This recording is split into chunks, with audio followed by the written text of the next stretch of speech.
Allahu Akbar, Allahu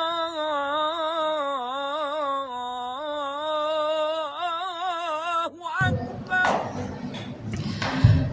Bismillahirrahmanirrahim. Assalamualaikum warahmatullahi wabarakatuh.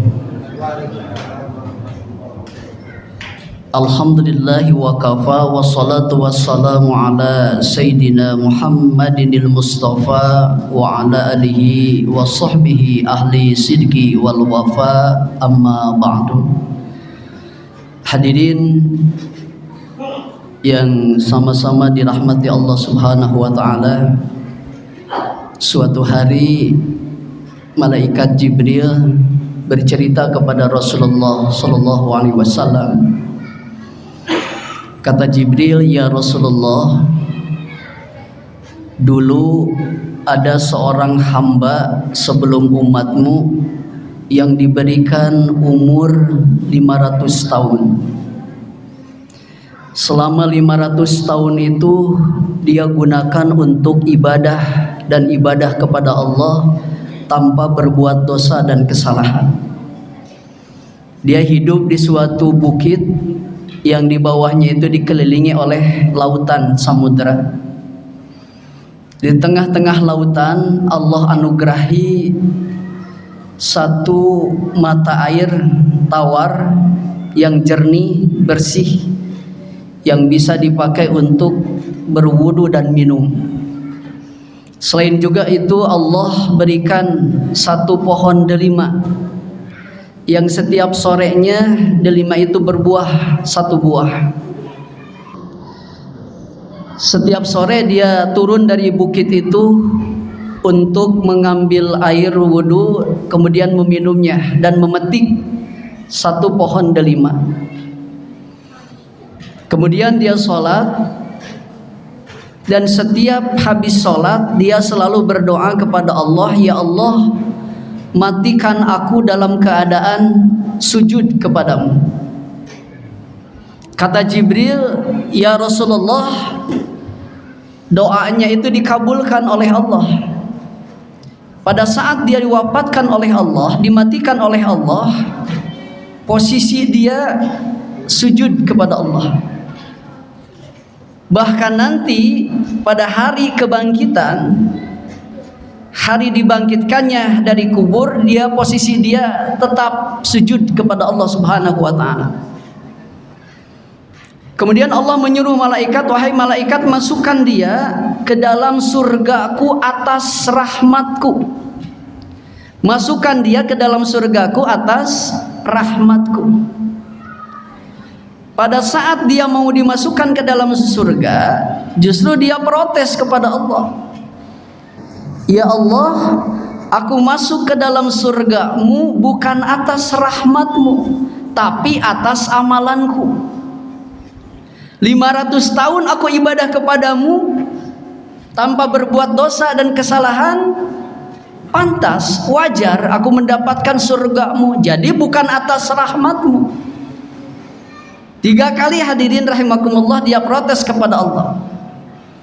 Lalu Allah menyuruh malaikat, "Wahai malaikat, coba timbang amalannya. Amalan yang 500 tahun dia ibadah tanpa berbuat dosa dan kesalahan sesuai dengan nikmat yang telah aku berikan kepadanya."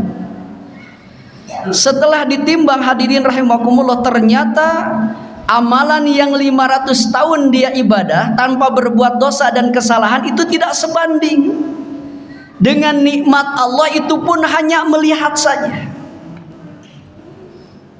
Jadi nikmat melihat saja tidak sebanding dengan dia beribadah 500 tahun tanpa dia berbuat dosa dan kesalahan. Kalau kita pikir berapa usia kita? Kata Nabi, "A'muru ummati baina sittina wa sab'in." Umur umatku itu tidak jauh dari 60 sampai 70 tahun. Berapa tahun kita istiqomah ibadah kepada Allah? Berapa kali Nabi Adam berbuat dosa dan kesalahan kepada Allah? 1 kali. Beliau berada di surga langsung diawet oleh Allah. Berapa kali iblis berbuat dosa dan kesalahan kepada Allah. Sebelum Adam diciptakan ribuan tahun, iblis mengabdi kepada Allah sebagai makhluk yang taat kepada Allah.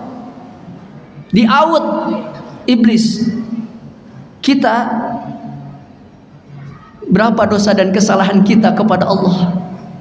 Ingin masuk surga, rasanya impossible kalau bukan rahmat dari Allah Subhanahu wa ta'ala. Kemudian Allah menyuruh lagi malaikat, wahai malaikat, pindahkan dia ke dalam neraka.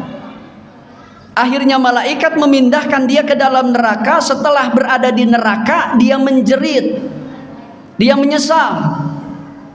Lalu Allah bertanya, hai fulan, siapakah yang telah menciptakan kamu sebelum kamu ada? Tentunya engkau ya Allah. Siapa yang telah memberikan umur yang panjang 500 tahun kepadamu? Engkau ya Allah. Siapa yang telah memberikan kekuatan sampai engkau bisa beribadah 500 tahun? Engkau ya Allah. Siapa yang telah memberikan air tawar di tengah lautan, kemudian pohon delima yang setiap kali delima itu berbuah? Engkau ya Allah. Makanya aku masukkan engkau ke dalam surgaku bukan atas amalanmu, tapi atas rahmatku. Pelajaran yang kita bisa petik dari kisah ini hadirin rahimakumullah, yang pertama adalah keistiqomahan dia, ketaatan dia selama 500 tahun ibadah kepada Allah. Tidak pernah dia berbuat dosa dan kesalahan. Nah, kita sebagai umat Rasulullah SAW yang diberikan umur yang singkat, pendek, tapi kita diberikan satu kesempatan, yaitu bulan suci Ramadan. Bahkan sekarang kita sudah memasuki 10 malam terakhir. Tidak terasa kita sudah memasuki malam yang ke-24. Rasulullah kalau sudah masuk ke 10 malam terakhir itu semakin diikat, dikencangkan ikat pinggangnya, digelarkan sejadahnya. Semakin dekat ke masjid, semakin terus berzikir kepada Allah. Karena jangan sampai yang Rasulullah sampaikan celaka, merugi. Ada seorang hamba Allah yang ketika diberikan kesempatan oleh Allah bertemu di bulan suci Ramadan, tapi sampai Ramadan itu berakhir, dia tidak mendapatkan ampunan dari Allah Subhanahu wa ta'ala. Rugi dan celaka. Yang kedua hadirin rahimakumullah, ini tentang nikmat Allah. Amalan yang tadi 500 tahun kalau dibandingkan dengan nikmat itu jauh sekali. Nikmat melihat saja tidak bisa ditebus dengan amalan 500 tahun ibadah kepada Allah. Sedangkan nikmat yang Allah berikan kepada kita itu tidak pernah berhenti. Tidak pernah berhenti sesaat pun. Dari mulai kita tertidur sampai kita terbangun kembali, bahkan di dalam tidur pun itu nikmat tidak pernah berhenti.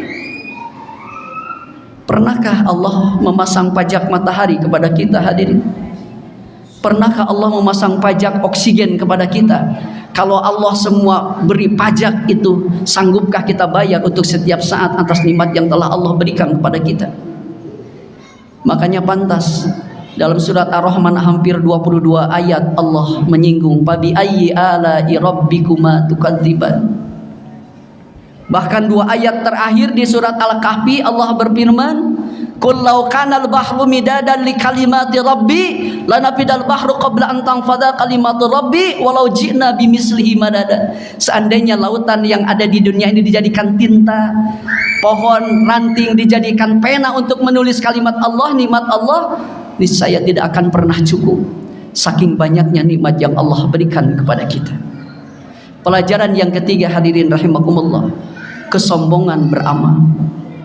Dia merasa 500 tahun itu sudah cukup, sudah wajar mendapatkan surga dari Allah Subhanahu wa ta'ala.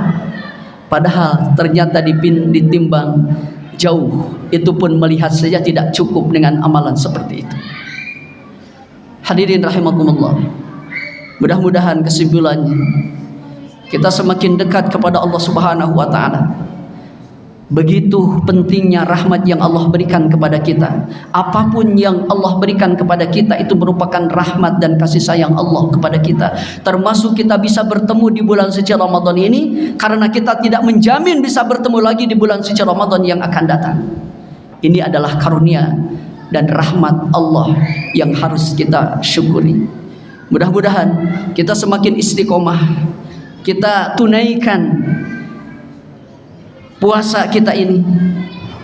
Mudah-mudahan Ramadan kali ini menjadi Ramadan di mana semua dosa dan kesalahan kita diampuni oleh Allah Subhanahu wa taala. Wallahu muwaffiq ala aqwamut thariq. Assalamualaikum warahmatullahi wabarakatuh.